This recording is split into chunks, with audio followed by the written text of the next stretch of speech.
Hey guys, it's Penguin here, and welcome back to another gold making video. Today we're going to be discussing the 5 things that you should be looking into or doing to prep yourself for gold making in 9.1.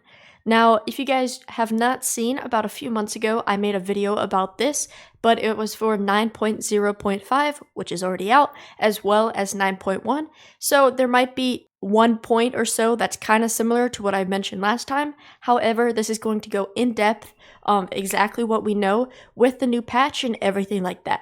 Also, please keep in mind that this is my opinions. This is strictly what I think is best and what I am actually doing personally. So of course, not everybody is actually going to agree with everything I'm saying. So of course, use your own judgment, but this is personally what I'm doing because I want to be very transparent with you guys. Hey guys, quickly, just before this video gets started, I just want to let you guys know that I did create a Patreon.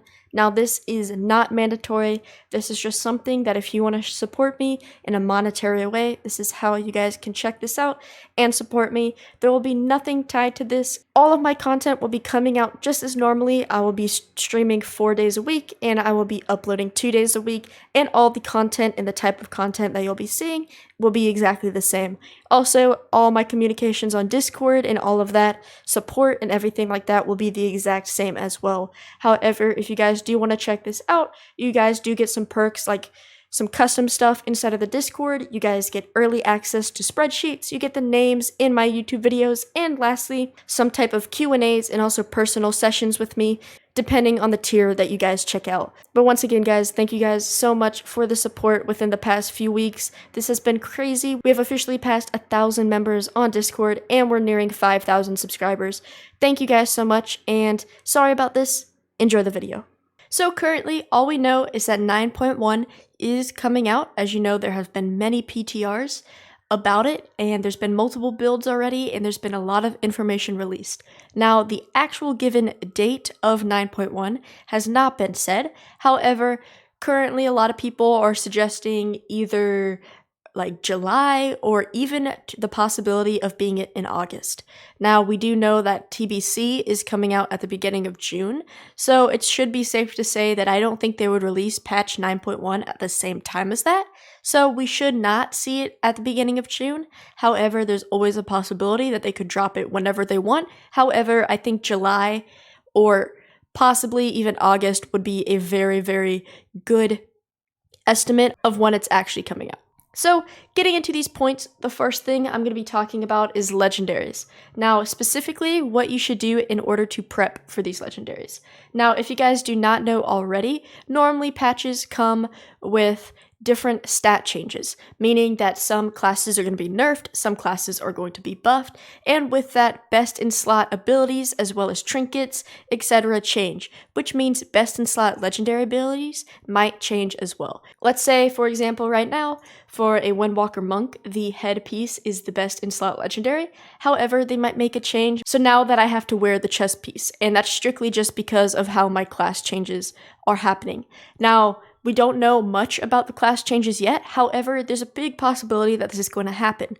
Also, there's Covenant Legendary specifics that are also coming out, and who knows, those might become best in slot as well, which means people are going to be flocking to different Legendaries. Also, going on with this, there are going to be 2 new ranks to Legendaries, meaning there is a rank 5 as well as a rank 6, which means people are going to be needing to upgrade, which means they have to buy those new Legendaries, no matter if it is a new item or not.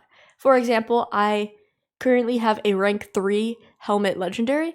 However, if I want to get this to rank 5 or rank 6 or even a rank 4, I have to buy the rank 4 or whatever the rank I want to, and then infuse that with more soul ash and everything like that. I cannot just pay a little bit more extra gold to upgrade this. I have to buy the whole new base legendary. With this in mind, that means that legendaries are going to be more in demand, which means that if you guys have not already, it might be very, very beneficial in order to look into legendary crafting. Currently, I only have tailoring maxed out. However, I am working on leatherworking, blacksmithing, as well as jewelry crafting. Now, to actually prep for these legendaries, you need to start leveling your ults. There are a few requirements for actually getting legendary recipes, and that is that the character has to be max level, it has to complete the Torghast intro, as well as it has to have max level of that profession that you were leveling. So currently with me, I only have 2 level 60s, which is currently the main character that I play on right now, which is my Tailorer and Enchanter, and then I just leveled up my Death Knight, which has Blacksmithing. So that is what I'm working on. I'm now trying to level my Blacksmithing Legendaries. However, I still need to level 2 more characters in order to get my Leatherworking as well as my Jewel Crafting up. Now, during this time where there's not much to do, definitely taking maybe an hour out of the day to slowly level these alts will definitely be beneficial, so you're not scrambling to level when the patch drops and then you're behind on current content. Also, what's very important with these legendaries is that you have to buy a ton of orbital shards, which if you guys do not know what these are, they are needed to craft legendaries, and as you can see, they are pretty expensive. With Exalted Rep, you can bring them down to about 100 gold. However, they are very, very expensive if you do not have Exalted Rep. And you need to have this rep with a Shadowlands faction. So if your main character, or really any character, it does not have to be the one that you craft legendaries on, you just want to make sure that you have at least one level 60 with at least Exalted Rep on one faction. As you can see, I have it with Ardenweald, aka the Wild Hunt. So what I do is I buy all my orbital shards on this character, and then I send it over to my blacksmithing character, so I don't have to worry about getting the rep on multiple characters, I just have to send over the materials. So if you guys do have level 60s, but you guys do not have the reputation yet, this is definitely something you need to work on as well. And of course, lastly, you do need to level your legendaries. As you can see, most of my things are rank 4, however, I forgot to do the pants, so I'm going to be working on this. As you can see, there's been a lot of crafting and everything like that. However, this is what you should be doing. You definitely need to make sure you are taking the time to level these professions. Now keep in mind when you are leveling these professions, right now during this current state of the game, there's probably not going to be a ton of profit to be made.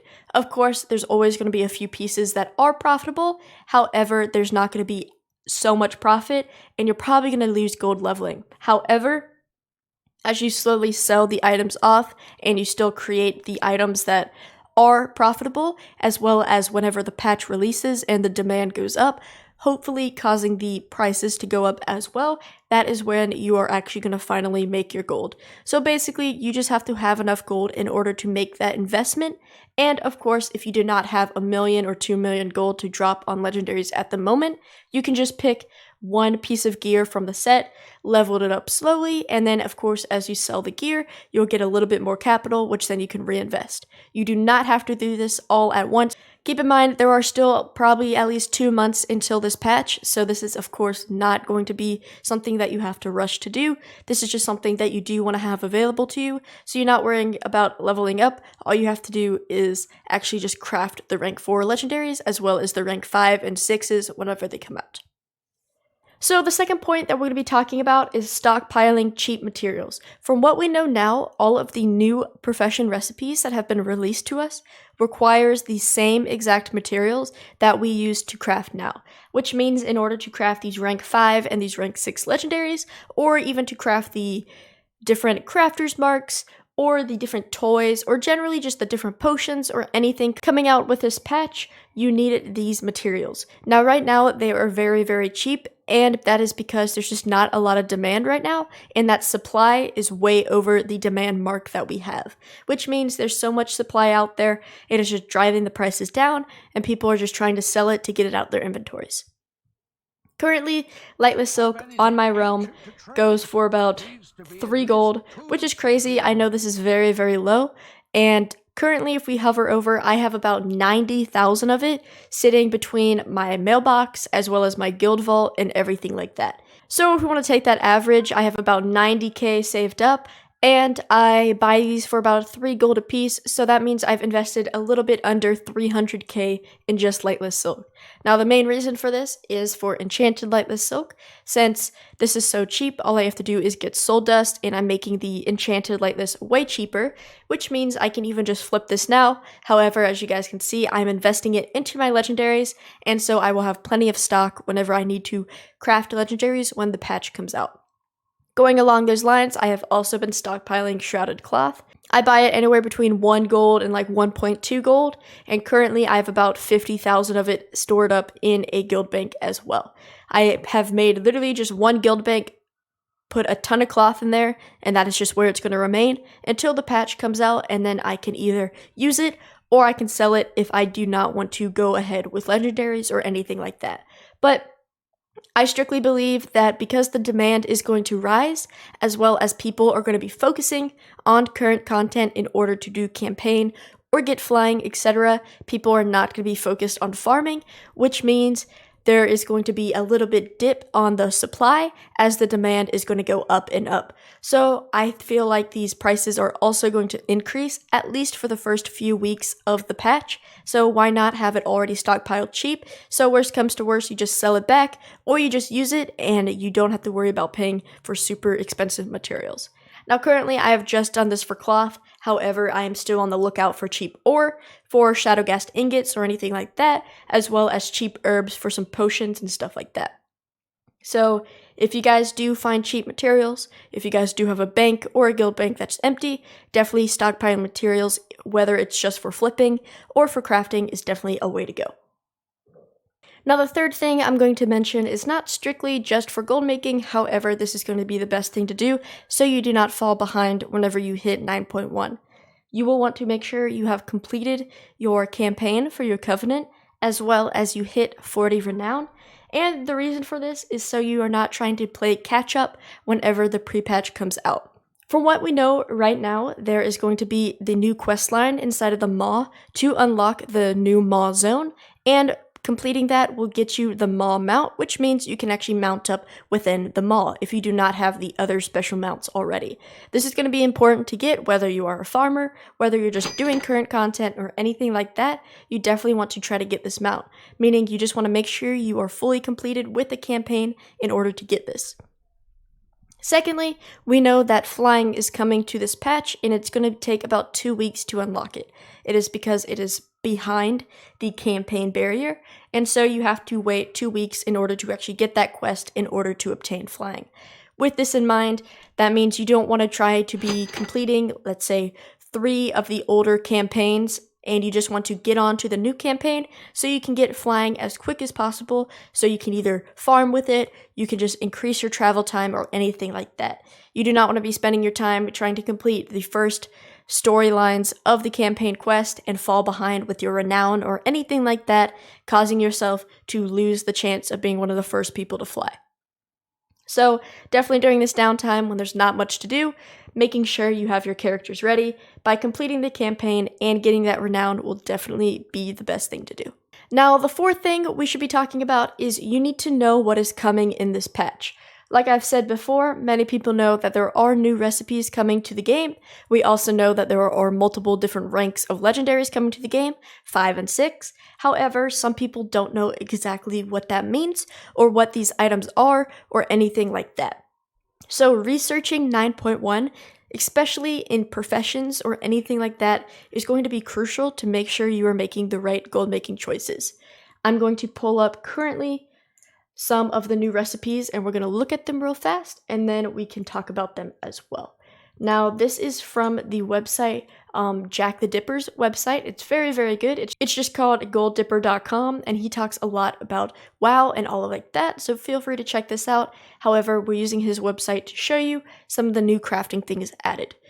Like I mentioned before, there are 2 new Crafter's Marks being added, the Crafter's Mark 3, as well as this prestigious Crafter's Mark. Currently, we know some of the recipes and how to get them, and as you can see, looking through these recipes, they require the same amount of materials that others do. We have the heavy desolate leather, the callous hide, lightless silk, shrouded cloth, death blossom, nightshade, lace stride ore, ingots, and then we have all the engineering mats as well as the basic gems from jewel crafting. With that being said, you can infer that these materials are going to go up in demand, just like I talked about stockpiling, but the reason why it is going up in demand is for these items, and so it is important to know that. This gives you an idea of items that possibly are going to go up in price and the things that you might want to look into and hold on to if you have the money and capital to invest with. Also, we have this same prestigious mark, and as you can see, it uses basically the same things, just the slightly different versions. As you can see, this one uses Enchanted Lightless Silk, this one uses Enchanted Heavy Callus, etc. However, it is still the same materials that we all know and we all love. The second thing we're going to be talking about is the Vestral of Origins. Now, this is actually the item that you need in order to craft rank 5 and rank 6 legendaries. And as you can see, the crafting materials, once again, require those old materials that we know and plenty of us have bought and everything like that. However, there is a new item and it is called these fragments. Now, from what we know, to get these fragments, you have to complete the new mall dailies inside of the new zone inside the mall, which is even another way on why you should make sure that you are completing current content in order to get to the mall zone as quick as possible in order to get these fragments. Also, interesting, it goes into the fragments as well. They were actually renamed Corthium, however, they're just fragments, Corthium, whatever you want to call them. However, it is important to note that they are not bound on pickup, which means you'll be able to sell these on the auction house, which will be perfect for people who, let's say, don't want to get into the legendary market or doesn't have enough gold to get into the legendary market. These are going to be very, very expensive whenever the patch first comes out. So if you do not want to craft the legendaries yourself, quickly completing these rare dailies and everything like that in order to get these fragments, post them on the auction house will definitely be a way to get a ton of gold at the start of this expansion. But basically, my point is for number 4 is just making sure you guys research what exactly is coming with this pre-patch. Yes, you can hear people say, oh, you should stockpile cloth, oh, you should stockpile Shadowghast ingots, but if you do not know why, either a nerf or a change might happen, which causes that to be irrelevant, and then you guys don't know and you're stuck with a ton of cloth. For example, let's say everybody was stockpiling lightless silk in order to craft this Crafter's Mark III for tailoring, but let's say they change it so now there's this new silk that you get in the mall, and now lightless silk basically just lost all its demand. Of course, there's legendaries and everything, so that example's not perfect, but if they do something like that, or take away an item, or anything like that, then there's a big possibility that that item should not be stockpiled anymore, and you definitely want to know about that before the rest of the people do. So, making sure you stay up to date to new recipes, Wowhead is a perfect way to do that, but just making sure that you know the most you can is definitely going to be important with this patch. Now finally, the last point I'm going to bring up is paying attention to old world materials. Now generally, all these ores, primals, volatiles, all those type of old world materials are probably going to be neglected at the start of this patch. Many people are spending their days farming these materials because there's not a lot of current content within Shadowlands. Because of this, people have created really big stockpiles, and there's a lot on the auction house, which is possibly driving those prices a little bit low. However, once the patch starts up, people are going to be focusing more on Shadowlands itself and going to be forgetting about these farms. So the prices might increase as well as people's stockpiles are going to decrease. So whether you want to try to flip materials, whether you want to try to farm yourself and hold on to them until patch comes, or just maybe taking an hour out of the time when the patch does come in order to farm those materials and put them on the auction house could definitely be a way to make some quick and easy gold with old world items. Now, if you're somebody who, let's say, doesn't even play Shadowlands, then this is very important for you. Let's say that you only want to make gold with old world materials, then you know when this patch comes out, that is going to be the best time in order to farm and put your materials on the auction house, because you will probably have less competition. But yeah, guys, that is basically it. That is just 5 things that I think you guys should either be doing or looking into to make sure that you can make as much gold as you can with this patch coming out. Now feel free to let me know if you guys have any questions or if you disagree or agree with anything I have said. Of course, maybe I missed something, or you guys have really good tips that you also want to include. Be sure to comment them down below and I will be sure to respond to you guys and everything like that. But yeah, guys, thank you so much for watching. Make sure you check out my Twitch. We are going live 4 days a week and everything like that. But thank you guys so much for watching. Like, comment, subscribe, join the Discord, and have a good day.